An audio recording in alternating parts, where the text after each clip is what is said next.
Hi friends, welcome to your Guru channel. Friends, ఈరోజు మీకు నేను ప్రజెంట్ చేసేది మాడ్యూల్ 18కి సంబంధించిన మోడల్ పోర్ట్ఫోలియోని ఏ విధంగా రాయాలని చూద్దాం. ఫ్రెండ్స్ నిష్ఠా వారు మనకిచ్చిన అంశం ఏమిటంటే హక్కులపై అవగాహన, పిల్లలపై లైంగిక వేధింపులు మరియు పోక్సో చట్టం 2012, understanding rights child sexual abuse and the POCSO act 2012.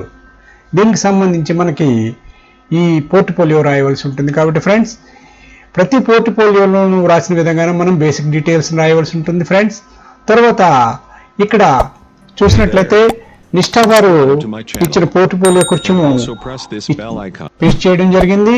దీంట్లో మొట్టమొదటిది, మీ పాఠశాలలో పిల్లల వేధింపులు, ముఖ్యంగా పిల్లల లైంగిక వేధింపులను నివారించడానికి మీరు ఏమి చేయవచ్చు? పిల్లల లైంగిక వేధింపులను నివారించడానికి మీరు తీసుకోగల 3 చర్యలను వివరించండి అని అన్నారు. ఇవి ఏ విధంగా రాయాలనేది చూద్దాం. ఫ్రెండ్స్, పిల్లల లైంగిక వేధింపుల పట్ల పాఠశాలలో ఈ క్రింది నివారణ చర్యలు చేయవచ్చు. ఈ పాయింట్ వైజ్గా చూసినట్లయితే లైంగిక వేధింపుల గురించి పిల్లలు వ్రాతపూర్వక ఫిర్యాదులను ఇవ్వడానికి పాఠశాలలో ఫిర్యాదులో లేదా సూచన పెట్టెని ఉంచాలి. ఎందుకంటే పిల్లలు ప్రత్యక్షంగా వచ్చి ఎప్పుడు కూడా ఫిర్యాదు మనకి చేయరు. ఫ్రెండ్స్, అలాగే బోధన మరియు బోధనేతర సిబ్బంది మరియు తల్లిదండ్రులకు ఈ వేధింపుల పట్ల అవగాహన కల్పించాలి. తరువాత లింగ భావన, బాలల లైంగిక వేధింపు, ఆత్మరక్షణపై బహిరంగ చర్చలు పాఠశాలలో నిర్వహించాలి. ఫ్రెండ్స్, సురక్షిత నియామక విధానంతో సహా బాలల రక్షణ విధానం తప్పనిసరిగా చేయాలి. అదేవిధంగా కోవిడ్-19 కారణంగా ఈ రోజుల్లో ఆన్లైన్ బోధన ఎక్కువగా జరుగుతుంది కనుక ఆన్లైన్ భద్రత, సురక్షితమైన మరియు అసురక్షితమైన విషయాలపై విద్యార్థులకు అవగాహన ఉపాధ్యాయులు అయిన మనం కల్పించవలసిన అవసరం ఉంది. ఫ్రెండ్స్, పాఠశాల సిబ్బంది మౌలిక సదుపాయాలతో సహా పాఠశాలలో తరచూ భద్రతా తనిఖీలు చేయాలి. ఇక రెండవ అంశం చూసినట్లయితే లైంగిక వేధింపులకు గురైన విద్యార్థుల పట్ల మనం ఎలా స్పందించాలంటే మనం వారిని పూర్తిగా విశ్వసిస్తామనే భావన విద్యార్థుల్లో కలగాలి. ఫ్రెండ్స్, పిల్లల్లో కలగాలి ఫస్ట్. తర్వాత బాలల లైంగిక వేధింపుల గురించి మీకు చెప్పినప్పుడు వారి యొక్క ధైర్యాన్ని మీరు ప్రశంసించాలి. అదేవిధంగా మనం చిన్నారుల భావాలను గుర్తించాలి.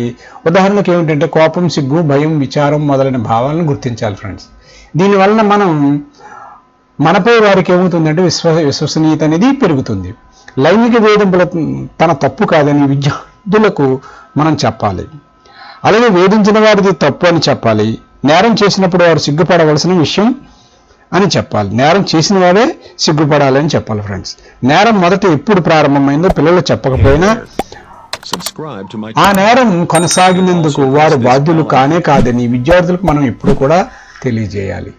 అంటే ఇది కేవలము నీ తప్పు కాదు, చేసిన వారి తప్పు అని మాత్రం మనం చెప్పాలి. విద్యార్థులకు సహాయం చేయడానికి వారి అనుమతితో ఇతర పెద్దల సహాయం తీసుకోవాలంటున్నారని కూడా వాళ్ళకి చెప్పవలసిన అవసరం ఉంది. ఫ్రెండ్స్, తర్వాత నేను వేధింపుదారుని జైలుకు పంపుతాను, అతన్ని ఆమెను కూడా ఎవరైతే వేధించారో వాళ్ళని తిడతానని వంటి తప్పుడు వాగ్దానాలు మాత్రం మనం ఎప్పుడు చేయకూడదు. ఫ్రెండ్స్, మీరు సహాయం కోసం ఎందుకు అరవలేదు అని విద్యార్థులను ఎప్పుడు కూడా మనం ప్రశ్నించకూడదు, నిందించకూడదు. మనం గుర్తుంచుకోవాల్సింది ఏమిటంటే పిల్లలను వేధించిన వారు తెలిసిన వ్యక్తులు, పిల్లల పట్ల నమ్మకం మరియు ప్రేమ కనబరిచిన వారే ఎక్కువగా ఈ లైంగిక వేధింపులు చేసేవారే అవుతారు. ఫ్రెండ్స్, పిల్లవాడిని మనం క్షమించు, మర్చిపో, సర్దుబాటు చేసుకో అని మనం ఎప్పుడు కూడా ఈ విషయంలో మనం చెప్పకూడదు. అలాగే పిల్లల లైంగిక వేధింపులను నివారించడానికి నేను తీసుకునే 3 చర్యలను రాయమన్నారు. కాబట్టి ఆ 3 చర్యలు కూడా ఇక్కడ రాయడం జరుగుతుంది. ఫ్రెండ్స్, పిల్లల హక్కుల గురించి అవగాహన కల్పించడం అన్నమాట. పిల్లల మనుగడకు ఆహారం, దుస్తులు, ఆశ్రయం, ప్రేమ మరియు ఆప్యాయత వంటి కొన్ని అవసరాలు ఉన్నాయని మనకు తెలుసు. అదే సమయంలో వారిని ఆపదల నుండి రక్షించాల్సిన అవసరం ఉంది. కనుక పిల్లల హక్కుల గురించి తల్లిదండ్రులకు, పిల్లలకు నేను అవగాహన కల్పించడం మనందరి బాధ్యత. ఆ హక్కులు ఏమిటంటే ఈ కింది విధంగా నేను రాయడం జరిగింది. ఫ్రెండ్స్, మనుగడకు హక్కు, ఇది పిల్లల జీవన హక్కు. ఇది పోషణ, ఆశ్రయం, తగిన జీవన ప్రమాణం మరియు ప్రాముఖ్యత వంటి ఉనికి మరియు వైద్య సేవల వంటి వివిధ అవసరాలను కూడా కలిగి ఉంటుంది ఈ హక్కు. తరువాత అభివృద్ధి చెందే హక్కు, ప్రతి బిడ్డకి అభివృద్ధి చెందే హక్కు ఉంది. పిల్లలను పూర్తి సామర్థ్యాలను వెలికి తీయాలి. ఇందులో విద్యా, క్రీడలు, విశ్రాంతి, సమాచార ప్రాప్తి, స్వేచ్ఛ మరియు మత హక్కులు కూడా ఉంటాయి. ఫ్రెండ్స్, అదేవిధంగా 3వ చూసినట్లయితే పాల్గొనే హక్కు, ఇది అభిప్రాయాలను వ్యక్తీకరించడానికి పిల్లలకు స్వేచ్ఛ కలిగి ఉంటారు. ఫ్రెండ్స్, సమావేశాల్లో పాల్గొని స్వేచ్ఛగా మాట్లాడే హక్కుని వాళ్ళకి కల్పించాలి. ఫ్రెండ్స్, అదేవిధంగా 4వది రక్షణ హక్కు. ఇది శారీరకంగా కానీ లేదా మానసికంగా పిల్లల బాధపడకుండా కాపాడడానికి ఇవ్వబడిన హక్కు. ఇది పిల్లలు అన్ని రకాల వేధింపుల నుండి రక్షణ పొందాలని ఇది నిర్ధారిస్తుందని మనం వాడికి అవగాహన చేయవలసిన అవసరం మనకి ఎంతైనా ఉంది ఫ్రెండ్స్. ఇక రెండవది నేను ఎంచుకున్నది ఏంటంటే చట్ట ప్రకారం వారిని ఏ విధంగా కాపాడాలి, రిపోర్ట్ ఎవరికి ఇవ్వాలి అనే విషయంపై వారికి అవగాహన కల్పించాలి.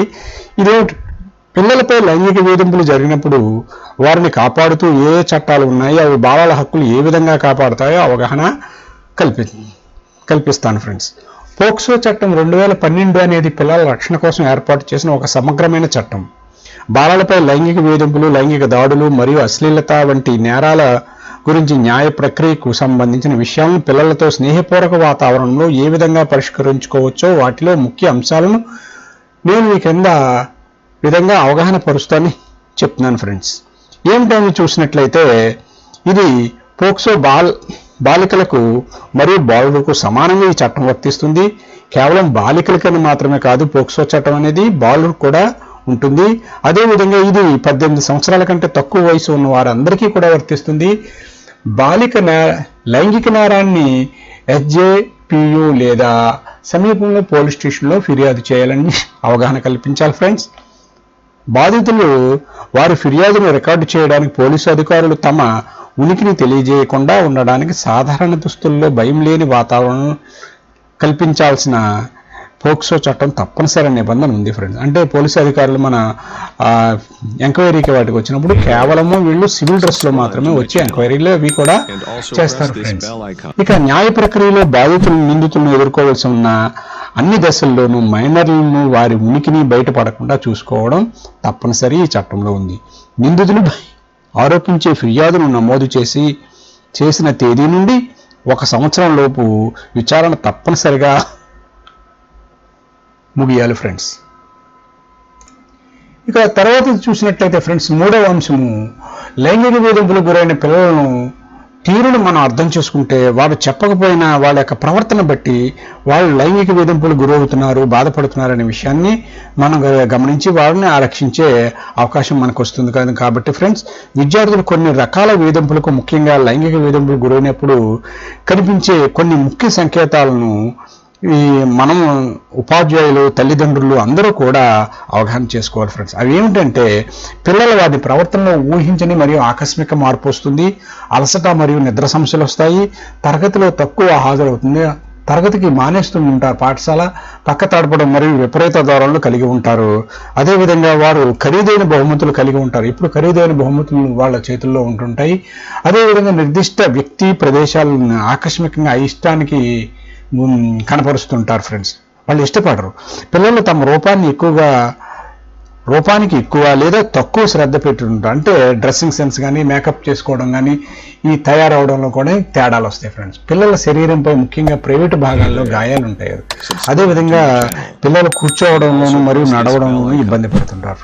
ఈ విధంగా మాడ్యూల్ 18 సంబంధించి నిష్ఠావారు ఇచ్చిన పోర్ట్ఫోలియోకి నేను ఒక మోడల్ పోర్ట్ఫోలియోని తయారు చేసి మీకు అందించడం జరుగుతుంది ఫ్రెండ్స్. నా ఈ వీడియో నచ్చినట్లయితే లైక్ చేయండి, మీ ఫ్రెండ్స్కి షేర్ చేయండి, నా ఛానల్ని సబ్స్క్రైబ్ చేయండి ఫ్రెండ్స్. నా నుంచి వచ్చే ఇన్స్టెంట్ వీడియోస్ కోసం బెల్ ఐకాన్ని ప్రెస్ చేయండి ఫ్రెండ్స్. నా వీడియోస్ ఎలా ఉన్నాయనేది కమెంట్ రూపంలో తెలియజేయాలని మిమ్మల్ని రిక్వెస్ట్ చేస్తున్నాను ఫ్రెండ్స్. Okay friends, bye.